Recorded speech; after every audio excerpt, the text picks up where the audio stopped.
السلام علیکم، welcome to my J T V. دوستوں، مدینہ منورہ میں مسجد نبوی 8 مزین ستونوں پر مشتمل ہے، جنہیں عربی زبان میں اساطین کہا جاتا ہے۔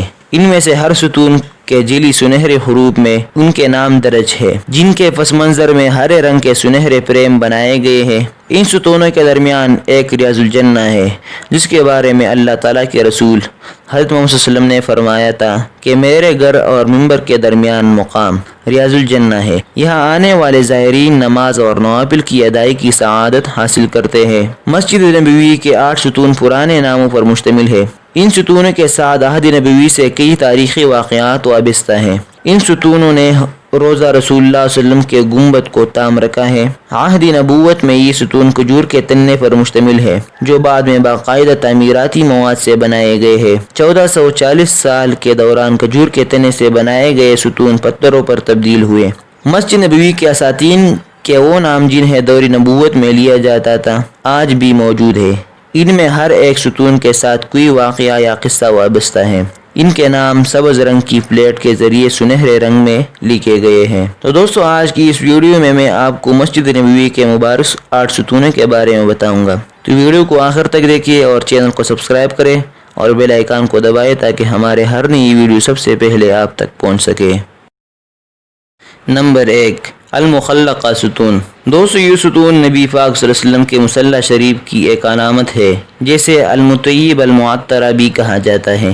اس ستون کے پاس صحابہ کرام کی نماز تواتر کے ساتھ ملتی ہے۔ سلمہ بن یعقوب کی روایت کے مطابق المخلقہ ستون محراب نبوی شریف میں واقع ہے۔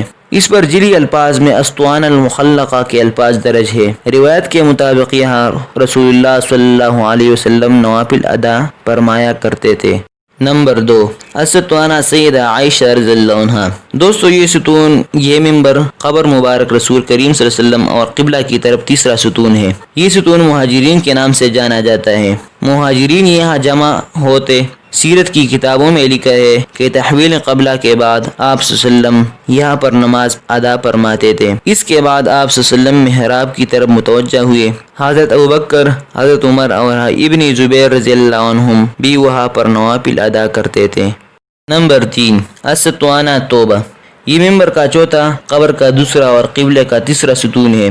اسے ابو لبابہ کے نام سے جانا جاتا ہے۔ بنی قریظہ کی جنگ میں نبی صلی اللہ علیہ وسلم کے فرمان کے خلاف ورزی کے بعد ابو لبابہ نے خود اس ستون کے ساتھ باندھ دیا تھا۔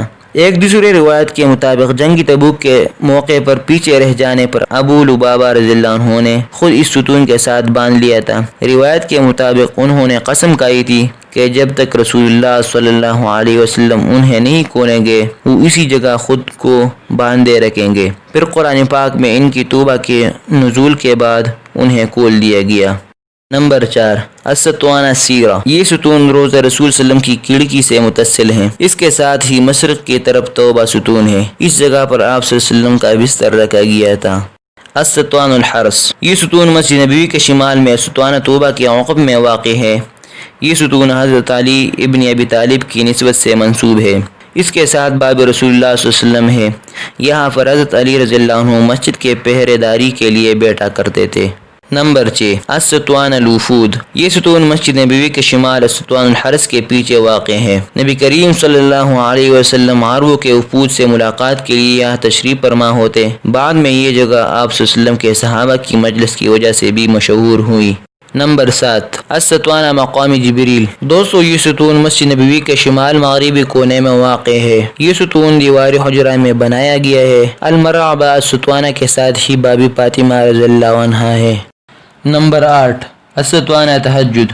دوستو، یہ ستون مسجد کے شمالی سے حجرہ حضرت فاطمہ کے عقب میں واقع ہے۔ اسی میں محراب واقع ہے۔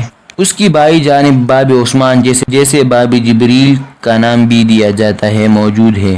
یہاں سے آن حضور صلی اللہ علیہ وسلم ایک چھوٹی چٹائی لے کر نکلتے اور بیت علی کے عقب میں بچھا کر نماز ادا کرتے۔ زیادہ تر تہجد کی نماز یہاں ادا فرماتے۔ کسی صحابی نے انہیں وہاں تہجد ادا کرتے دیکھا تو انہوں نے بھی نماز ادا کی، صحابہ کو بھی جمع کر لیا۔ جب صحابہ رضی اللہ عنہم زیادہ ہو گئے تو چٹائی منگائی گئی، پھر اسے لپٹا گیا اور مسجد میں داخل ہوئے۔